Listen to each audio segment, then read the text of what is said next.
Welcome to this podcast, Holistic Creators, where we share our unique and universal stories about shaping the future for the 4 Ps: people, planet, purpose, and profit. My name is Swanet Kunze. I'm a mental coach and your host of this show.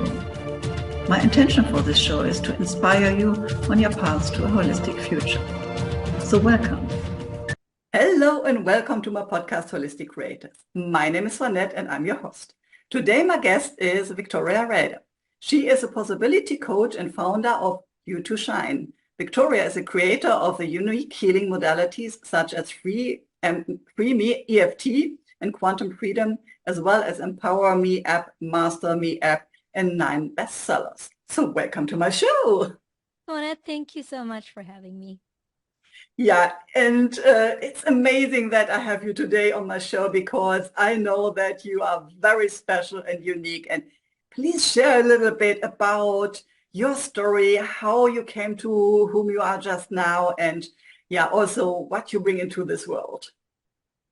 You know, I feel that I have a really, really beautiful opportunity to live the dream that I've dreamed. That's probably the best way to describe who I am and what I do. You know, I was a child growing up in the former Soviet Union in Ukraine. Unfortunately, at a time of recording of this, podcast, Ukraine is struggling as it is living through a devastating war. But when I was born in Ukraine, it was still a part of the Soviet bloc, which meant that our external freedoms were limited to non-existent. I couldn't choose which class to take in school. I had a curriculum. I couldn't really choose really anything. But the beauty of that strict experience is that when your external freedoms are limited, you make an internal choice to either become a slave to the environment or have a secret, sacred freedom, I call it. And that secret, sacred freedom is whatever happens around you, you withdraw deep within and you create a reality of your dreams. And I defaulted to the second one. I defaulted to the second one because I had a loving, environment at home, and that was encouraging. And I started dreaming. I would go to bed and I would dream about traveling the world.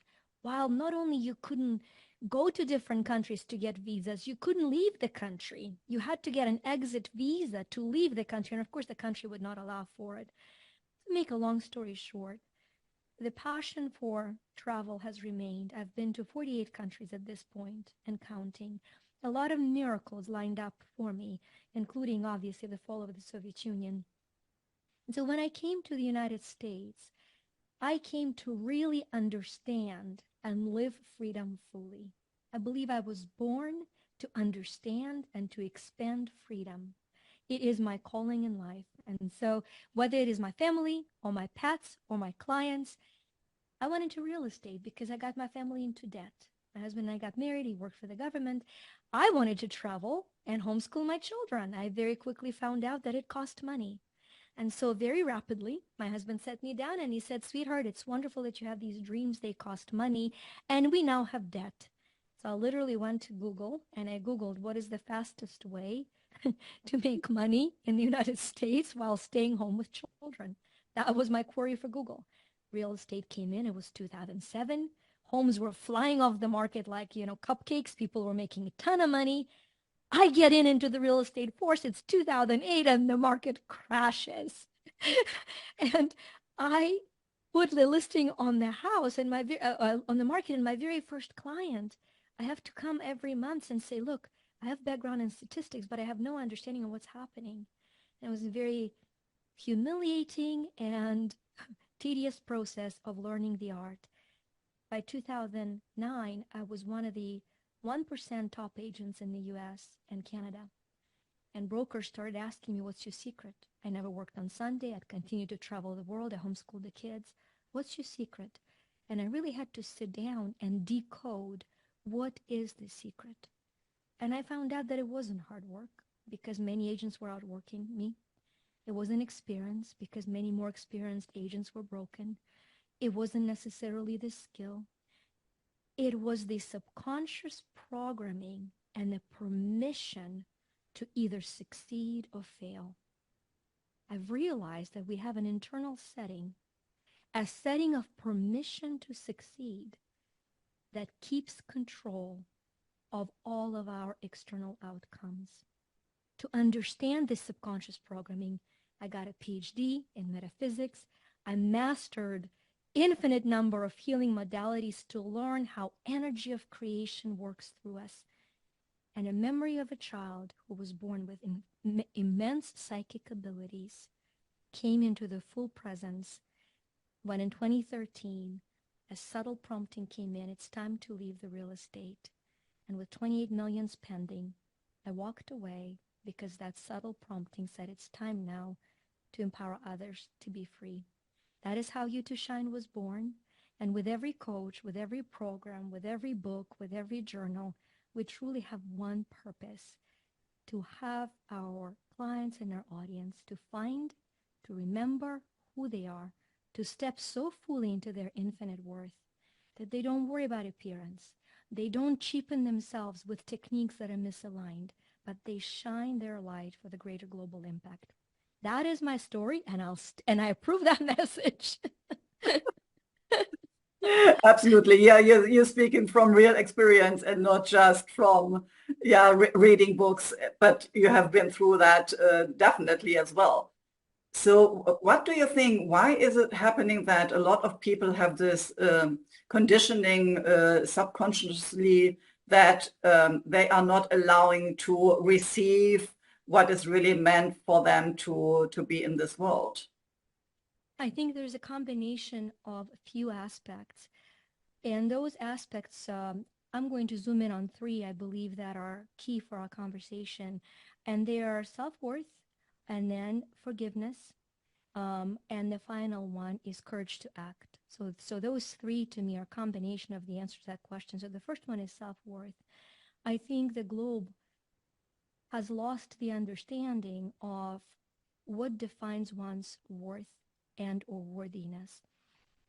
As we walked away from divine power, whether you call it God, as I do, greater world designer, you call it source, as we are walking away in masses from the understanding that there is something greater than ourselves, we're left to our own device. So if you truly believe that you're all there is, if you truly believe you're all there is, and yet you see how you stumble and you struggle, you start assigning the failures that you go through to your worth. What do I mean by that? You're attempting to do something, it didn't work out, and you put a little chip on your worth. I'm unworthy. Worse yet, as a child, you were abused or screamed at, or hurt. And your little self looked at the situation and said, it's happening to me because I'm unworthy of something better. So whether those patterns are little, repetitive, unworthy acts or big trauma that we've assigned to ourselves, that misunderstanding that something that can happen to us can diminish our worth is the biggest misunderstanding. The example that I love using, that I've borrowed from T. Harv Eker, is a very beaten but very profound, I believe, example of $100 bill. If you take a crisp $100 bill, right? It's beautiful, it's wonderful, its value is $100. If you crumble it, if you spit on it, if you jump on it, if you put it in dirt, its value is still $100. And so our value is intrinsic. And we're all human, will make mistakes. When something happens that you're not proud of, it's very important to look at situation and say, that was unworthy of me. My actions were unworthy of me. And you disassociate, instead of your actions taking worth away, you're saying, that was unworthy of me. That must have been my genetics. That must have been my weakness. It's unworthy of me. And things that happened to you when you were a child or an adult, the abusive things, the horrible things, you look into that, and that is when you say, not only was it unworthy of me, it actually was unworthy of the people that did it to me. And that is the beginning of step 2, which is forgiveness. You cannot create a life of dreams and miracles when the flow of creation is stagnant. And the flow of creation is stagnant when you are holding on to resentment or unprocessed trauma. So in one of my books, the Prosper Me, the 35 universal laws to make money work for you, the very last law is the law of forgiveness. And it is last not because it's least, but because it's most impactful. And so in that book, what's coming in right now, I give a very practical exercise because our subconscious mind, we have a desire to forgive. I mean, most people I know, none of them run around saying, I am choosing to hold a grudge. I am choosing to live from the energy of revenge. No, a lot of us have no idea that we're living in unforgiveness. And yet, when things are not manifesting for us and through us, it's a sign that there is no room for new energy. No room for new energy means you are blocking it with patterns of unforgiveness. Look at the word forgiving. It's forgiving. Forgiving stagnant energy away and forgiving space to creative energy to come in. Why? Because you're worthy of it, right? Step number one, I am worthy. I am worthy to receive, but I can't receive because I am holding on to all of these things. So I can't receive, but I'm worthy. Yippee for you. So let's start putting stuff down. Let's start forgiving. As you open up, you receive. So the exercise in the book, and for some of us today, I think this will be such a simple yet big aha. Forgiveness is a two-step. Most of us don't realize the first step is so important. So your subconscious mind will lodge on to something until it is asked for forgiveness. And yet for most of us, a person who needs to ask us for forgiveness is no longer around or is unable to. You write a letter to yourself as if from that person. I'll pick Michael. I don't know of any Michael that has harmed me. It is safe for me to pick Michael. If I'm holding a grudge or something happened between me and Michael that when I say his name, I have a trigger in my body. You want to know whether you're forgiving? Say word Trump, and then right after it, say word Biden. Which one here for the US audience has made you almost puke? So you're not forgiving.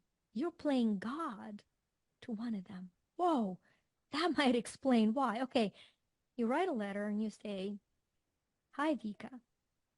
Please forgive me for being unable to ask you for forgiveness. Most of us have not forgiven that to the people that hurt us. Please forgive me for not being able to ask you for forgiveness. What has happened should have never happened. You did not deserve it. Please forgive me, Michael. It is that simple. But when you write it, the first time you write, your conscious mind knows you're doing it. But when it is written, when you read it out loud, the release from every cell of your body will be so magnificent. Because for the first time, that part of you that has been wounded and that has been seeking forgiveness is been honored. That's step number 2. 1, claim your infinite worth. 2, allow for space of forgiveness daily. Something triggers you, there's an aspect of it you're not forgiving. There's an aspect of it you're trying to control. There's an aspect of it that you're learning through. And then the third one is taking an inspired action. Taking an action. Why do I say inspired action? You know, I love innovation, and I define innovation as implementation of inspiration.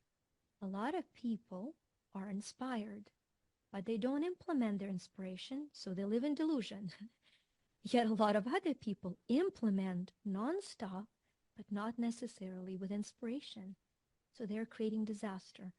The reason I'm so intimate with those two concepts, I've been both of those people.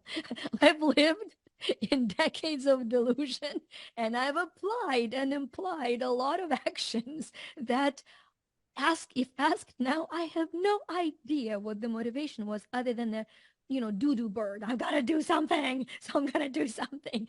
And when you combine the inspiration and implementation, you start living a life of miracles. All of us are worthy of receiving divine guidance. If we're not receiving it, we've got to forgive a little bit more. because it blocks our capacity to receive it. And when you receive that guidance, is you act on it immediately. It beats any process of setting goals, because the goals you set for self. But the divine guidance setting goals through you benefits all of humanity directly or indirectly and leads to incredible miracles. So those would be my three aspects and three steps to overcoming that block of, running in a circle. This is super, super powerful. And I can absolutely relate to that because understanding about own setbacks, of course, is happening in everybody's life, and understanding like, okay, this has nothing to do with me. It is not about my self-worth. But for me, these were experiences I needed to learn, to grow, to understand, and also coming back into listening to the divine, understanding what is really here for me, what is my path, and not just taking action and doing this and doing that without listening, but just because of taking action. So I think this is super important. And of course, forgiving, like these are trapped emotions inside of us, no? If we don't forgive the other one, but also ourselves. I think this is an aspect that is important as well, because often we blame ourselves. Why have you done this? And why haven't you done that? And this was a bad decision. And like, no, punishing ourselves. And I think it's important as well that we forgive ourselves for what has happened to us. I think this is also like a victim mode, because we are the creators. And as long as we are staying in this victim mode, like life is happening to us and not we are the creators, so it's happening through us. I think this is an aspect as well. I agree. And in the long run, I truly believe that the only true forgiveness is forgiveness of self. And that there are levels and layers to forgiveness. And the most vulnerable one is whenever we're forgiving a person for something that has happened towards us from them, we are also forgiving ourselves for allowing it to happen with a level of skills, capacity, support systems that we were able, at that time. I had a really interesting experience on this topic. I was teaching on forgiveness actually, and was taking notes, and there was such a strong feeling of, well, forgive your enemy. You have to forgive your enemy, Vika. And I'm sitting there going like, okay, and this is how conscious mind works. Okay, who's my enemy? Wrong question to ask. And then I'm thinking through all of my contacts, and I'm like, yeah, I don't think she's I'm trying to create an enemy to forgive. And then I stepped back and I said, no, no, no, I'm not playing this game. I don't see anybody as an enemy, so I'm not going to forgive them. I'm going to honor myself that I'm past needing to forgive the enemy. And there was such immense joy in my heart and realization that, yes, I am my worst enemy. I am my worst enemy. And that program that's been programmed into us is a lie.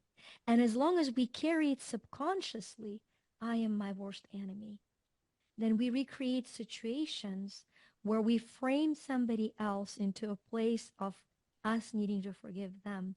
So shift, and you can affirm that it's a very powerful shift, to shift from I am my worst enemy to I am my best friend. Wow. Everything changes. Everything changes. And that's a very deep subconscious pattern, by the way. It's a very classic common conscious pattern. I am my worst enemy. So we're going to be free from that today. I'm my best friend. I'm my best friend. Do you think that changing this mindset also changes like our frequency, the vibration we send out, and therefore what we attract? I believe that wholeheartedly. The process of the law of resonance, right? The law of attraction is a subsidiary law to the law of resonance. And the law of resonance is the law through which we create everything. Einstein said it best: match the frequency of the reality you want, and you cannot help but have that reality. It's not philosophy, it's physics. You say, okay, how do I match it? And a lot of spiritual teachings, it's like, you jump into the vision, you jump out, you jump into the vision, you jump out. But the reality is, and it goes back to, James Allen and Zig Ziglar and Jim Rohn, they all were saying the same thing. With or without metaphysical aspect, you don't get what you want in life. You get who you are. forget who you are. So the energy that you are is the energy that places you into the frequency of what you believe you want. And then the next question becomes, well, how do I raise my frequency or change my frequency? It's not all about raising the frequency. It's actually about expanding. You have nothing to raise. I'm going to address something I'm so passionate about, because that language is so freaking limiting. We have nothing to raise. We're beings of infinite light. All we are is to magnify the frequency of who we are, is to expand it. Because the very desire to raise the frequency assumes that you are a low frequency being. And that in and of itself is a lack. When you understand through all the layers of self-limitation that's existed up till now, the same energy that's created everything in the universe has created you through infinite love and light, that you're breathing only because that love and light is expanding through you with every breath, then you can talk about raising the frequency of your thoughts. Because the frequency of a thought is the energy, and it can be low or high. But we've got to be very cautious about saying, I need to raise my frequency. We are expanding the frequency of our field by raising the frequency of our thoughts, unless we're so in a place of love that by expanding that love, thoughts align.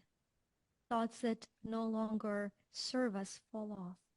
So you can go down the masculine path that has been taught in personal development, which has changed the way you think, and your life changes, true, in a masculine path of change the frequency of thoughts, logical, linear. Or you can claim, especially if you are mostly feminine energy, you can claim the femininity of expanding from the place of love and seeing how all those thoughts line up. It's interesting about the mind.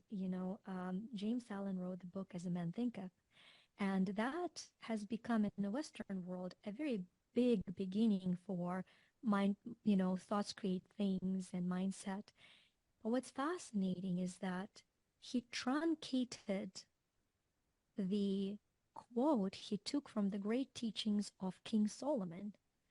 King Solomon said, as a man thinks in his heart, so is he.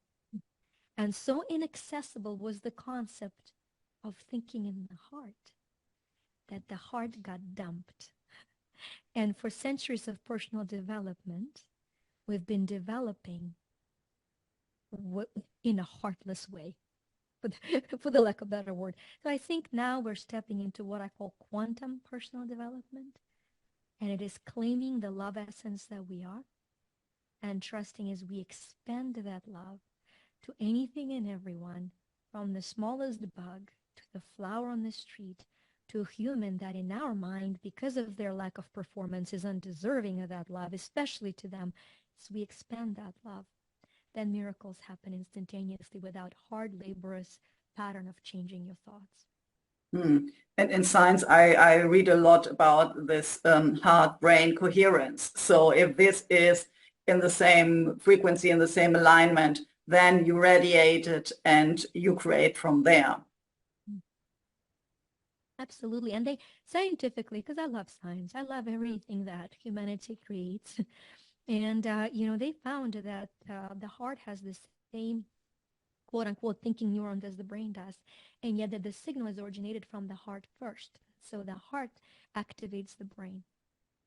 Yeah, and we have a third area where we think with it's our stomach, so to say, the belly. Often we say I already felt this in my belly, and then we create thoughts and constructs around that, why this is true and why all the arguments around that, but we already knew from our belly and from our heart what was it, where we want to go or what we want to create. I love it. I have here's a wild theory for you that I think will resonate with most. As our awareness expands, the understanding of multiple brains will expand. And one day we will all know that every teeny tiny bacteria in our body and every individual organelle within the cell has a level of intelligence. And the more intuitive you become, the more you understand the difference between the voices within you. And the voice you listen to is the voice that dictates your life. People that are going through, let's take COVID.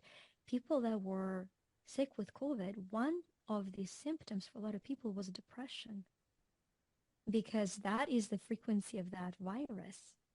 And that is the voice that they, without understanding it, were listening to and misinterpreting as their own voice. So, at this point, the science is saying the mind, the brain, the heart, and the gut. And I'm saying there is an intelligence in every atom of creation, infinite and depth and deep. And you can recreate from any level to the infinity. And the more aware we become, the more aware we become. Yeah. Yeah, awareness, I think, is a massive topic at the moment. I see so many people that are awakening and getting aware of who they truly are. And I think that, of course, this pandemic, if you want to use this word, was a time where people were separated and had to spend time alone and think about their life and figure out how they want to continue, which definitely was not a nice phase for most of the people. For me, I was not really involved in all this topic, but for most people, it was a time of sitting at home and one were watching TV, but the other were also sitting and understanding more about themselves. And when I'm listening now to people, they are more and more about awakening and becoming aware of themselves and seeing what is aligned with them and what they want to create. Did you also see this kind of transformation in the US? Yes, I believe so. We had a very interesting experience altogether. In 2018, a year prior to COVID, I had a really miraculous way that my husband and I ended up purchasing a gorgeous Atlantic Ocean front home. A lot of things lined up, and we, in December 2019, we were actually considering, going there and repairing it for the rental season. And I had a very strong feeling to take most of my manifestation courses I was doing in my office and offer them online. And I thought, well, that's kind of interesting, maybe because they're selling out. Maybe my space here in the office sits about 20 people, 15 comfortably, in big chairs, and 20 for squeezing. And I thought, well, yeah, because they're selling out. Maybe that's what it's about. But going back to that inspired implementation, even though my interpretation was off, that's not what it was all about. Because I had a feeling, take all your offers and create a subscription online, I did that.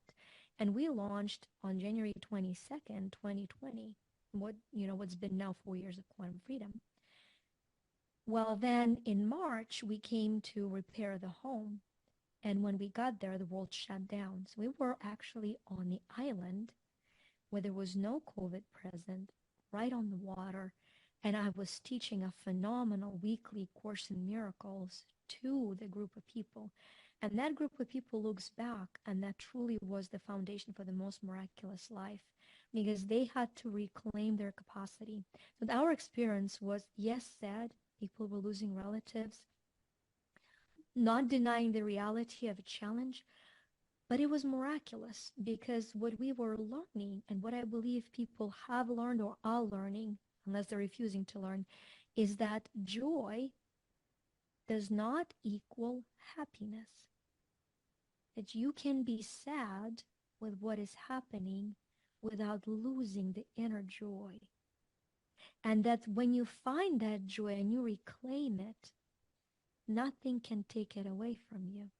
And you can have moments of incredible happiness and yet moments of sadness, but you're not disconnecting from joy. And I believe that's probably what's been the greatest lesson for most people that I'm seeing. They've learned how to grieve, or learning how to grieve without losing their core, without losing themselves to it, and without losing their joy. Hmm. Yeah, I see this as well, like being through this as during the pandemic, my father died and I was not able to leave Madeira Island where I'm living to go to the funeral. And this was really a hard time, as you can imagine, no? But still there was this feeling, okay, I'm grieving because of the death of my father, not being there with my brother, etc. But also having this joy here, being in a beautiful, abundant place, and yeah, having this moment, sitting somewhere at the beach, being in nature, and really feeling like there is something that wants to come through me and wants to be created in this time by sitting here alone. So I think that these different emotions can be there. And yeah, it creates a kind of a higher resilience as well. Like going through these ups and downs and different emotions and not losing yourself, but getting stronger by this. I love that. And also, I think since we have arrived at the topic of death, I think it's become such a taboo topic. And one of the many causes, I believe, for humanity with COVID is that we needed to face it because death frames life beautifully. And until we accept the beauty of death, we live in fear or denial of it, which limits our capacity of experiencing full life.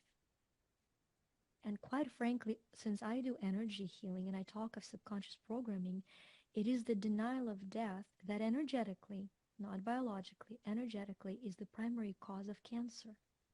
Because what is cancer but the individual cell's refusal to self-eliminate and to die? Our fear and non-acceptance of death is programming our bodies for non-acceptance of instantaneous cellular death and are a cause of so much disease. If you want to see the level of trigger you might have, say, I accept death fully and completely as a part of magnificence of life. Feel whether there is any stagnation in your body, saying it, tap it out, and understand the beauty. There are trillions, not millions, there are trillions of bacteria that are keeping you alive. Your and my body would not be alive without trillions of bacteria in them. We have more bacterial DNA and cells than we have human, quote unquote, DNA. But without them dying, we wouldn't be alive. They're constantly dying. Our cells have to die. The bacteria has to die. This physical matter is renewing itself through the gorgeous, gorgeous, classical, beautiful concept of death. And yet we've become so unacquainted with the beauty of it that I think we're creating havoc within our bodies and within our societies. Yeah, and we have constructs about how it is to die. I have been there when I was 8 years old. I had a near-death experience.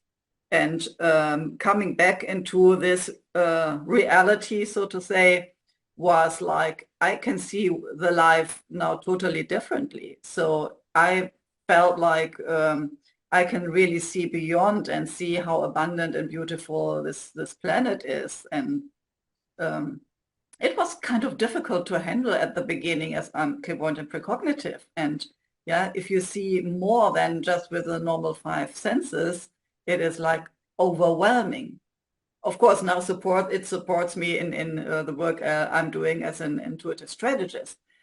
But at that time, it was like, wow, what's going on here? I can see so much, yeah, light and love here. And at the same time, I can see all the evil as well and the shadows. So it said your program is about shining and about empowering people. How can people see this inside themselves, like the shining and the beauty and everything, and also in the surrounding environment? They're beautiful levels of we've started with awareness. So, question, how do I become aware of the light that I am? And ironically, the fastest way to do that is to start seeing it in others. There isn't, the pendulum has swung for centuries. We attempted loving others at self-sacrifice. And then it swung all the way back to self-love, self-love, self-love. And now we are busting, narcissists all over that misunderstand that. And the reason why is because love is the second you divide it into others and self, you limit it. Huge. There really isn't self versus others in a true energy of love. Love is. It becomes completely irrelevant how you experience love. If you're an animal person, that would be the starting point. If you're not an animal person, ponder, sit down in your quiet place and ponder, when did I feel most love? When did I feel most love, either receiving it or giving it? And start exposing yourself to that moment. If it's not physically present in your imagination, practice being in the place of love. It's truly the beginning of remembering that you're the light and love that you are. So is it hugging somebody? Is it find your moment of love? For me, I have 3 dogs and a cat. My moments of love, if I hold my puppy on my chest, the world stays still. And I feel absolutely nothing but infinite love. And it is in that space that I'm going to say, and me too. And I see that love for me and through me. And then here's a step that is so powerful. So you're going to find the love source for you. You're going to go there mentally or physically based on your wiring. And in that moment, think of whatever dilemma you're facing as an outside of that bubble of love. Say, I don't have to do this. I'm just sending love there. I'm just sending love there. And you will be amazed at how that energy transformation of sending love to what you believe is an unloving, harsh, challenging situation will start softening its energetic structure to the point that you will have inspired solutions. And better yet, it will resolve on its own. I cannot tell you how many times I would get a text from clients saying, oh my gosh, I tried it. I held my dog and I thought of this person and I just was holding my dog and I was saying, I don't want to deal with you, not diminish your feelings. I don't want to deal with you. I'm just sending you this love. And then to have an outcome that is surprisingly pleasant. So that's simple. If it's difficult, it's not inspired. Yeah, but pay attention what you radiate out, because I'm like the magnet for pets. I'm sitting here just like holding my cat on my lead, petting it, and you can be aware that within minutes, like all the strays come here and say, oh, this is a nice place. Can we live here? And it's like, oh, no. So yeah, I've been a pet person for all my life, foster for many, many years with dogs and cats and horses. And yeah, I know how this is. I'm radiating this out and whee, like a magnet, things come to me and pets come to me and people come to me.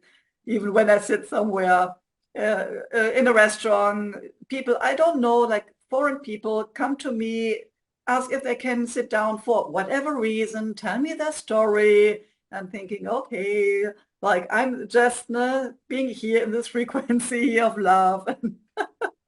Absolutely. You radiate light, and I told my kids, I said, when you radiate light, very often the first thing that happens is that bugs fly to it. It's fascinating how many light workers, when they are still at a frequency of that thing, bugs fly to light, have technical difficulties. It's my favorite thing to talk. I've learned it from my book. When my book was being published on Kindle, my publisher had all kinds of issues with it. And she kept saying, oh my gosh, it's like everything is bugged. And that is when I tuned in and was like, oh yeah, the book is the source of light. The light is so intense, and yet I carry a common conscious physical belief bugs fly to the light. And so here's a powerful shift for anybody who wants that shift in their subconscious, is that the light that I radiate attracts light and light only and greater light. It's just a subconscious shift of detaching from, yeah, it might still attract bugs on the outskirts. That is not a part of my reality. They can be bugging wherever they have the free agency of bugging, but the buffer between me and whatever the bugs are happening, And I mean of technical bugs or otherwise. So that's so you know, for you, when you radiate so much love and light and the cats are coming with their wisdom, they share so much wisdom with you. Now you can also invite that as radiate my light, the sheer wisdom comes to me through all known and unknown most miraculous sources. And then before you know it, it's been poured into your life with or without the cats. Yeah, I will see which entities will be The on highest the light, to me the next highest time. light. Wonderful. Mhm. So let me know a little bit more about the programs you do have. So yeah, there are different possibilities, like you have the app and you have your courses, and I think you also do one-on-ones. Let me know a little bit what is it? I think that the miraculous realization that I've just had over the last several months really is to see how over the last decade of our company, every little step was there to support every next step and to support the picture of where we are right now, you know. And our signature program right now is called Quantum Freedom that I've mentioned. And Quantum Freedom is a family of incredible visionaries, change makers, light workers, and coaches.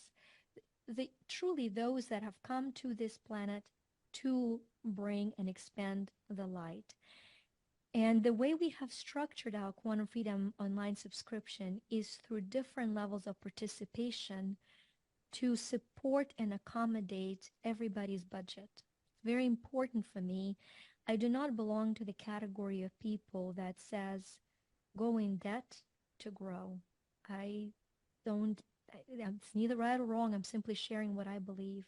I believe that as you commit to invest, if it is meant to, the investment will come through you.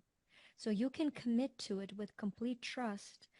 And so, but what we found, because we're global at this point, we have different tiers of membership. So at the Aware Me membership, you have access to over 400 hours of incredible subconscious changes and programming organized by categories.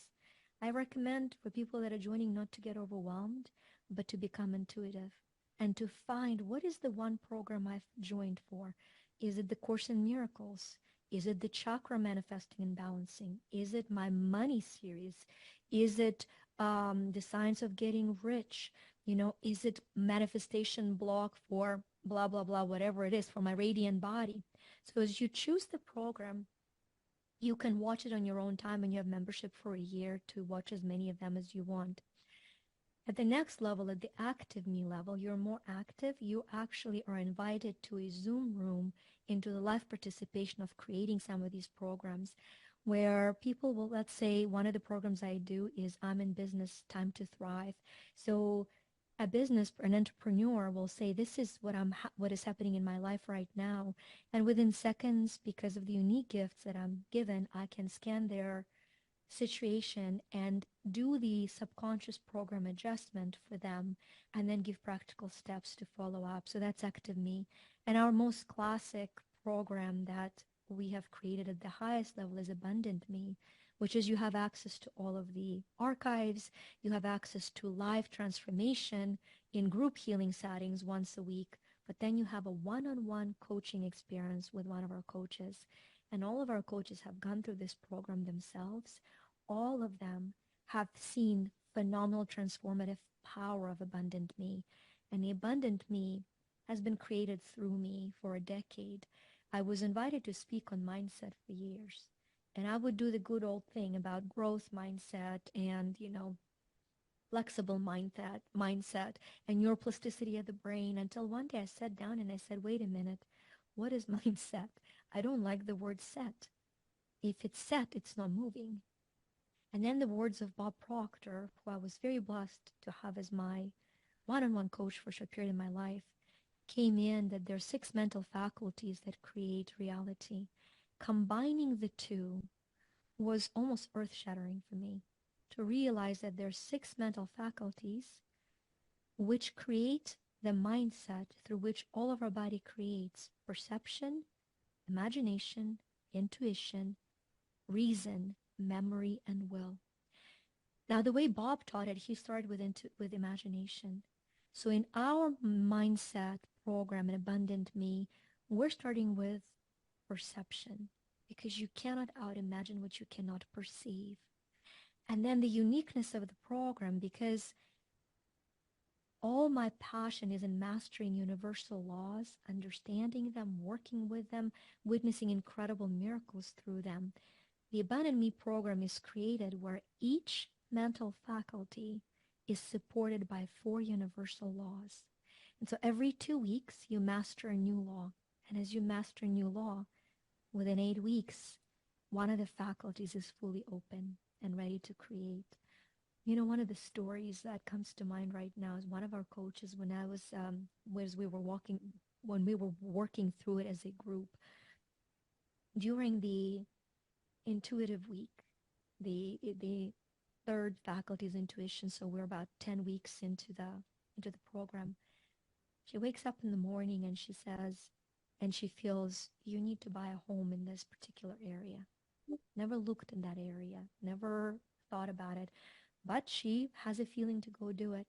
So she goes there, and this is it's Alexandria outside of Washington, D.C., old town right on the water. You know, properties are very rare. So she goes, she doesn't see really anything she likes. She's like, well, there you have it. Didn't find anything. I followed the prompting. It wasn't meant to be. She shares this with her real estate friend, and she says, you know what? I have a property that I'm about to put on the market. Do you want to preview the property? So she goes, previews the property. She falls in love with it completely. There's catch 22. The gorgeous home she is in right now, she is feeling that her mom, who helped her buy it originally, is attached to the home, will have difficult time with her selling. So she calls her mom and she tells her about this crazy idea about buying this new home. And then she tells her the address. Her mom starts crying. And she said, that house is going on the market because it is my best friend's house. I'm going to talk to her daughter about you buying it. At that time, a week prior to this, one of our journals comes out that's called Hear Me. That journal was channeled and created within 2 weeks to help people talk to those that crossed over the mortal veil. So Stacy is the coach I'm talking about. She's our nutrition coach, grabs that journal and gives it to the daughter who lost her mom. Within the program that we were taking, she has moved into this beautiful new home. More miracles came as the buyers came out of the woodwork for her existing home. And so this is a very practical example of the transformations that were happening for them. I'm very passionate, as you can tell, about this program.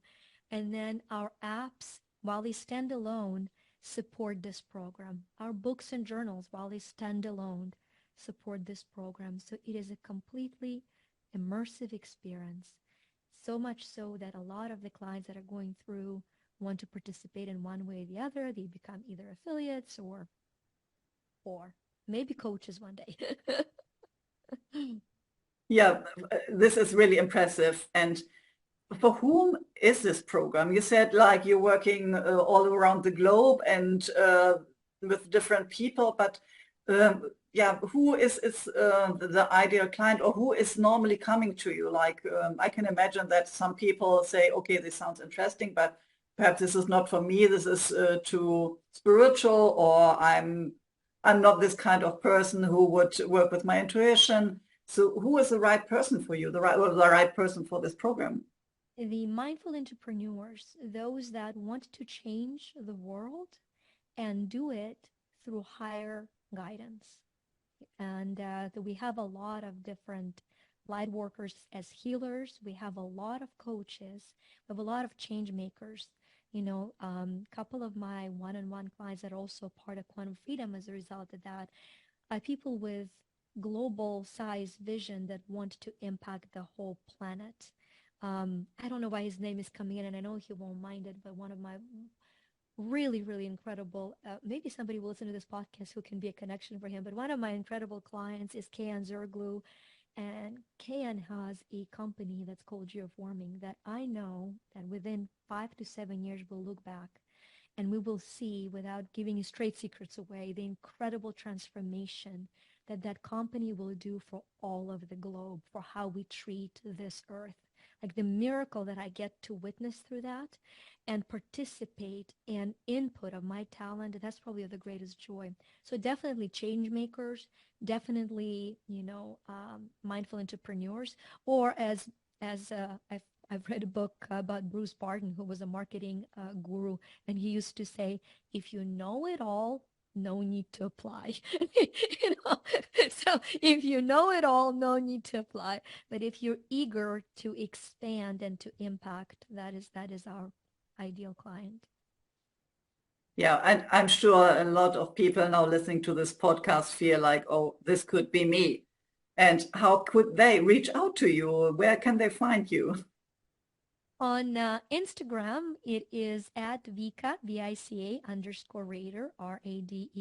I do respond to all of the direct messages about business. I block time to do so. I find time for people. That's just my commitment. I find time for people. I think people matter. Whether you pay or not, you matter. And that's number one. Number two is, of course, our site, which is YU2shine.com. Pronounced you to shine, spelled YU2shine.com. One of the things that I highly recommend is going to choosesacred.me. If you go to choosesacred.me, it is a 6-minute free meditation that reconnects you from acting out a scared part of who you are to claiming your reality from the sacred part of who you are. And that meditation was born as a result of a client of mine coming to me and struggling with commitment. She said, no matter what I do, I don't seem to commit. And I was going to give a practical advice of the steps of commitment when I heard myself say, you're already committed. Because none of us need to be committed more. We're just committed to the wrong part of who we are. We're committed to the scared me when we are procrastinating, when we're self-sabotaging, when we are in survival versus thriving. The process of life is not increasing your commitment. It is choosing to commit to your sacred part. So I would say you look at scared and sacred, same letters. The only shift is the little C, and it became for me a C of commitment. So that meditation was inspired, because then she said, that's great. How do I do it? This is a great theory. It's great. It sounds so beautiful. I'm going to be sacred. So that meditation was born as reprogramming your mind for daily shift to live your life out of sacred. Doesn't mean your scared's going to go away. It'll always be there. But it teaches you to love it and live from sacred. Wow. Thank you so much for sharing also all the possibilities to work with you. I will put the links in the show notes so that people can easily click on that and find you in the different areas in the internet and on your website and social media, and find your meditation as well. So last but not least, is there anything that I didn't ask you what you would like to share?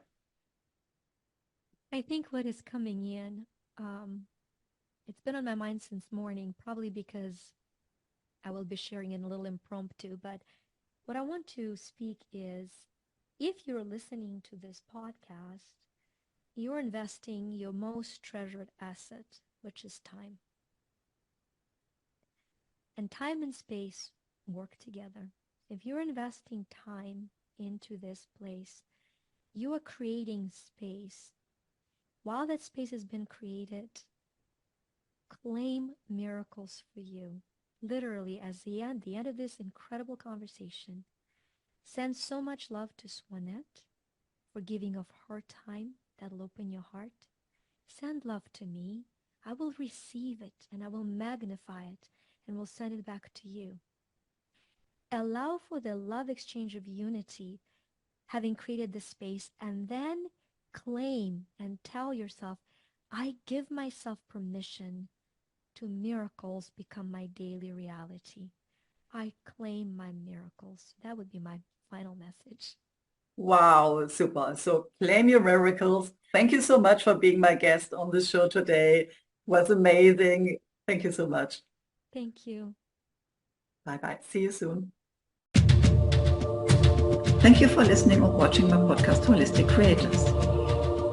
If you want to know more about how I can help and support you, have a look at my website, spiritualchangemaker.com. You can also join my Facebook group, Spiritual Changemakers Community. Stay tuned for the next episode by subscribing to this channel. And you also can check the previous episodes.